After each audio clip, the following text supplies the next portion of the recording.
Come on.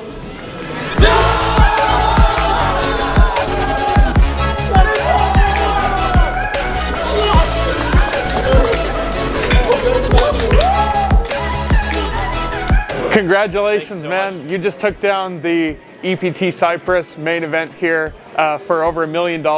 Sure, it feels amazing. You entered the final day today as the chip leader with 7 players left, and you were able to take it down. What did it take to get to the finish line?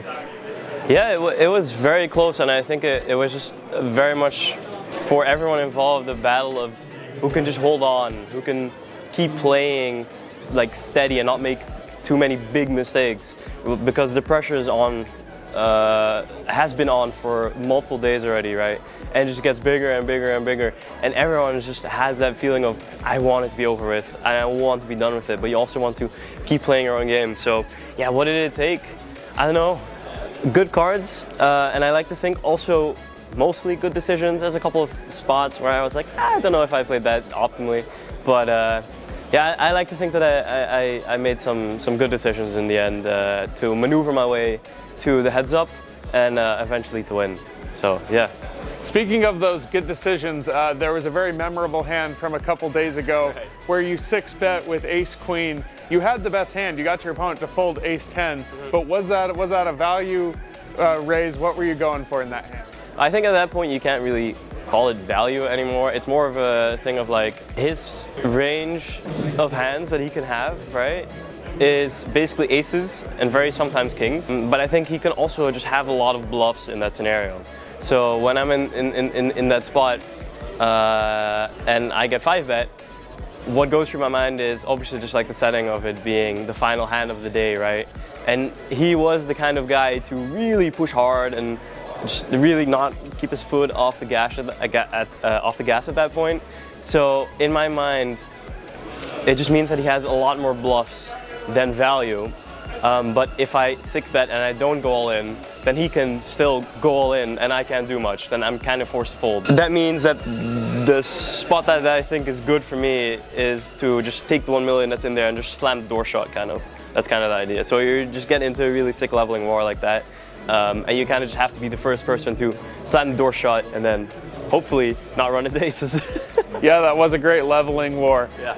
When you left Twitch and now I think you've been focusing more on tournaments, what's that transition been like for you? Well, I've always played tournaments, but yeah, just the switch was just more like I want to really focus on just getting good at my craft, right? So I was doing multiple things, and I felt like even though I may be a unique personality a little bit, right, there wasn't that much that would distinguish me from any other player or any other streamer at that point. So yeah, I just had a couple of events happen in my private life that made me rethink kind of like, okay, where do I want to go now? Because I just hit a really high high with winning the Platinum Pass and just being like, okay, I can do this, I can play poker for a living. Like right around the end of 2019, right, New Year's basically, or Christmas, I think it was. And then there was just some private events in my private life that happened that really just got me a little bit off the rails again. I just wanted to rethink things and just take things slowly. And with that going on, I didn't feel like I was ready to be in front of the camera and also play poker. So I just really poured myself onto just playing poker, getting better at the game. And then after a year of doing that, I had a couple of Dutch guys reach out to me who had been established like Dutch high stakes players, and they kind of took me into their group, and that's now been 2.5 years ago or something, with a lot of struggles, I'd say, climbing up the stakes, like making stupid mistakes, crumbling under the pressure in a lot of scenarios, making very big punts. But yeah, in the end, you know, like all the cards just fell my way the last 2 months even, you know, with having some good online success, and it just exploded recently. So yeah, it's been insane. It's been insane. I've just been very lucky to find them, that they want to help me and take me into the group, and yeah, it's been good. It's been good. This is definitely a career-defining win for you. You just won over $1 million. How does this change things going forward? Are you going to play higher volume, take some time off? What's going to change? Yeah, I've had to ask myself that question 3 times now in like 2 months, and I've just kept going, doing what I've been doing, and it just becomes more and more insane every single like month, it seems. So for now, I'm just gonna go to my girlfriend hang out there with her, just take it easy for a while. And for the winter, I really want to get back into some routines, get into the gym, and just really improve. Like, winning a couple of tournaments doesn't define me as a good player, right? I just got lucky, I think, short term, right?